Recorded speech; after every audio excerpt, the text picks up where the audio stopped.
Hello, hi. So my name is Lisa. I'm a herbalist. I live 25 minutes southeast of Edmonton, next to this beautiful piece of land called Manistic Lake Game Bird Sanctuary. And today we're going to talk a little bit about spruce. Okay, so I set up kind of next to this tree. This is a tree right outside my front door, and you can see in past years he hasn't been treated very well. Someone's come along and chopped off all his limbs.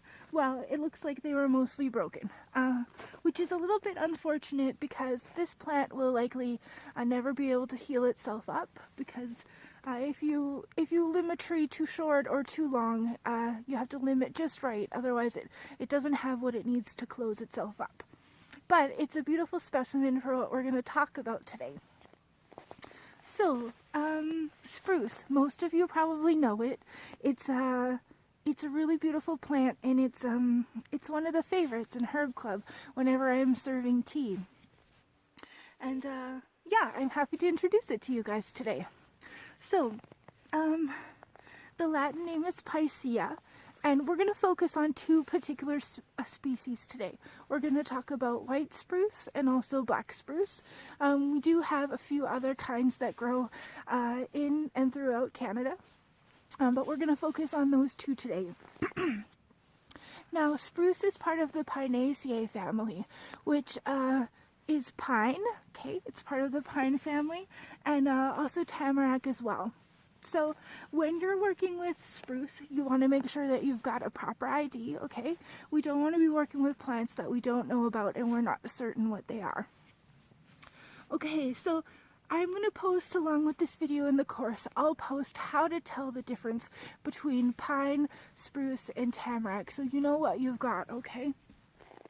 Now, but I'll just review it quickly. So I picked a little sprig here that I'm going to have tea later, and you can see with this particular plant, this is spruce, and you can see that the needles come off one at a time, okay? They're not grouped. Whereas with pine, you'll see that they come off in pairs or in groups of 3 or 5, and that's how you know you've got pine. Tamarack comes off kind of in little tufts where there's 12 to 20 needles grouped together, okay? So this is how you know you've got spruce compared to those other plants in the Pinaceae family, okay? Okay. And Picea, the Latin name is, it comes from the word for pitch, okay? It's, I should say, the Latin name is not actually Picea for pitch, but it's a similar, okay? And so, okay, so let's talk about white spruce and also black spruce, okay? So white spruce likes to grow kind of in drier climates, drier locations, and it usually grows tall, all right? Whereas the black spruce, it likes to grow in, or it will grow abundantly in boggy, wet conditions, and it tends to be kind of scruffy. When I was a child, I'd often refer to it as swamp spruce. Okay, now I do read the black spruce will grow in drier locations as well, and then it looks a lot more similar to white spruce, but the medicinal properties are mostly going to be the same or very similar. You can tell that between pine and spruce and tamarack, because they have a lot of the same DNA, they're going to offer us a lot of the same properties, okay? So let's briefly review just the herbal actions for this plant. Now, herbal actions are kind of descriptive words that herbalists have used in the past for how these plants act on the human body. That's kind of a way to describe it. So sometimes, especially in this course, we'll come across some old world words and we won't really know what they are. So I'm going to define the ones that aren't common in our language today, okay? Yeah, so this plant is analgesic. Analgesic means reduces pain or pain relieving, okay? It's antifungal, it's antimicrobial, also antiseptic. And antiseptic means fights microorganisms. Usually it's at a topical level, so we're talking about skin application, okay? And it's disinfectant, okay? And the nutritional profile of this plant is that it has beta-carotene, it's got some starches, also some sugars, and it's loaded with vitamin C. Okay, and so I'm going to get into the uses and where we access those properties and those nutrients. Okay, so we covered those things. Okay, so there's lots of the parts of this plant that are useful. We're going to talk about the inner bark. We're going to talk about the pitch, which I have profuse amounts here. We're going to talk about the spruce tips, the fresh green buds, and also the needles, okay? And also just a general twig, what you might do with a general twig, okay? Okay, so let's talk about inner bark first. So when you're harvesting conifers or trees in general, if you pull a branch and if you slit down lengthwise, you'll notice that inside there's the woody part of the tree. There's also an outer bark that provides the protection on the outside, and inside that outer bark you find an inner bark, also referred to as cambium, okay? And I read in my books that cambium was an emergency food. When settlers first came to North America, they would eat it raw. Also, I read that it can be cooked like spaghetti and also dried for use as flour. Okay, so that was an emergency food. Okay, so let's talk about this pitch. So, pitch is this ooey gooey part, gooey sticky stuff that comes out of the tree. And the point of resins in plants are to provide protection from injury and infection, okay? So we can use this pitch the same way that the tree is using it, all right? In many of the same ways. Pitch is also particularly useful for, or this tree in general is particularly useful kind of for respiratory, throat, mouth things. And lots of you might have tried pitch, but if you haven't, I recommend that you get out and use it. It's not water soluble, so you'll notice that it sticks to your teeth. And you'll want to use an oil or an alcohol infusion as opposed to a tea generally. However, I do often make tea because I don't like how it sticks to my teeth.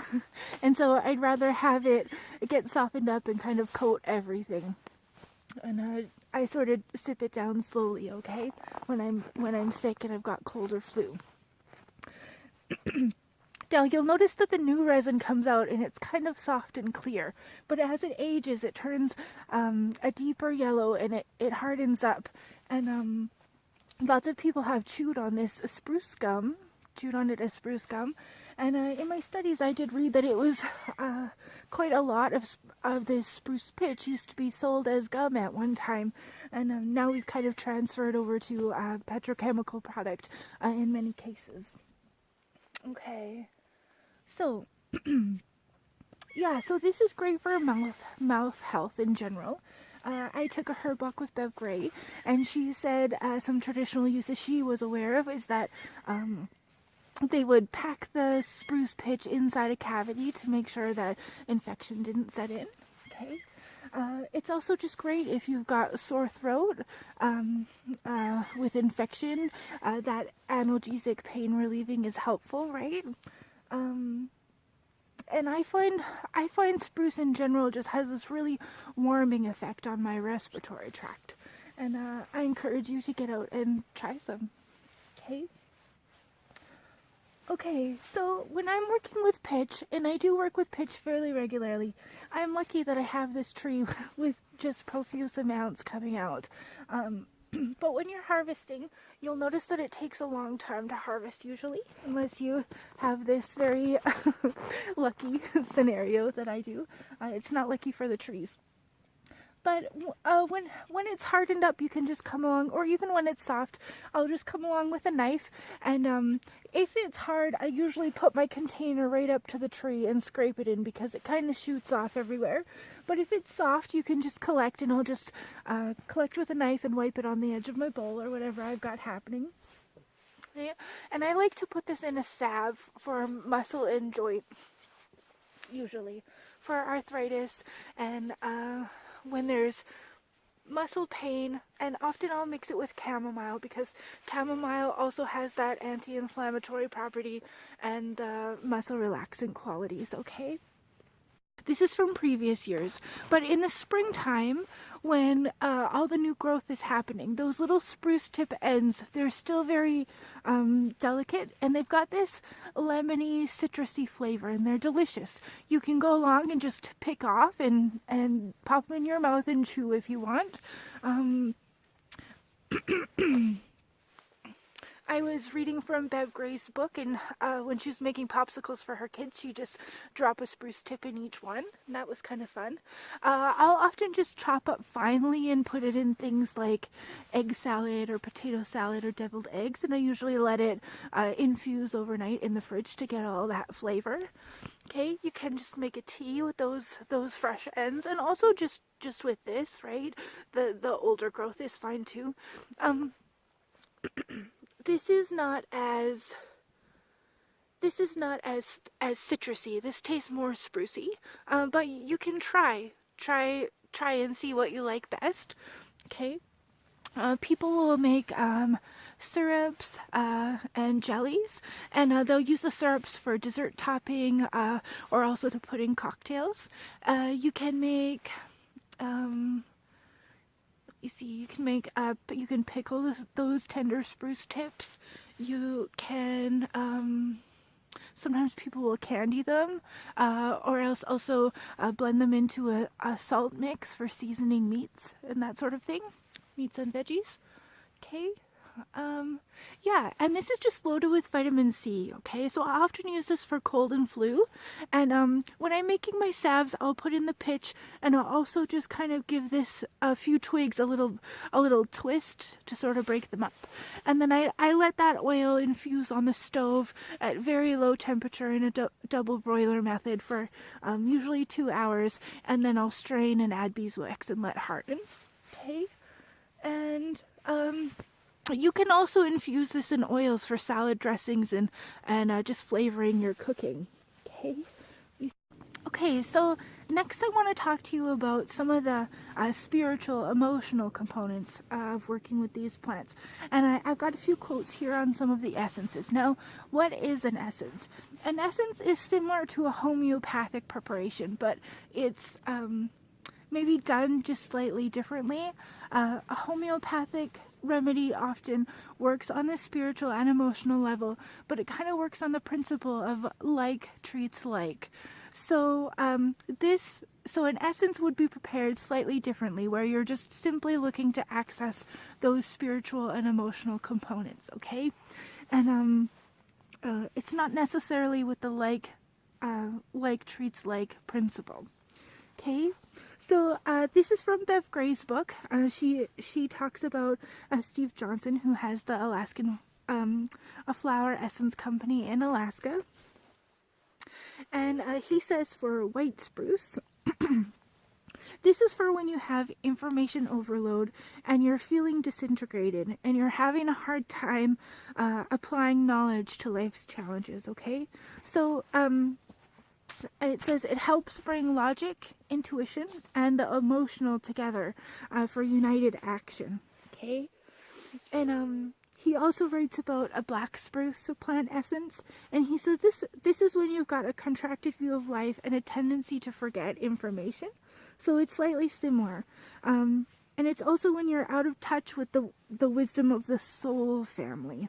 And so it says it integrates our lessons and allows us to access that eternal wisdom from collective consciousness of the earth. So during this series, I'm definitely going to be making plant essences with you guys, and I'm looking forward to experiencing these plants in a little bit of a new light.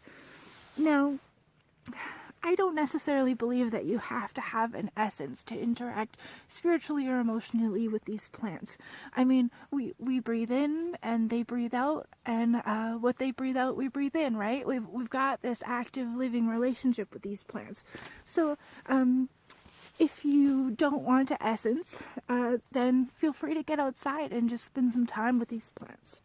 Okay, and this is another one from Robert Rogers, and I was kind of studying our winter plant essence properties before Christmas, and I thought this one was particularly fitting because Christmas can be a really stressful time of year, right? So,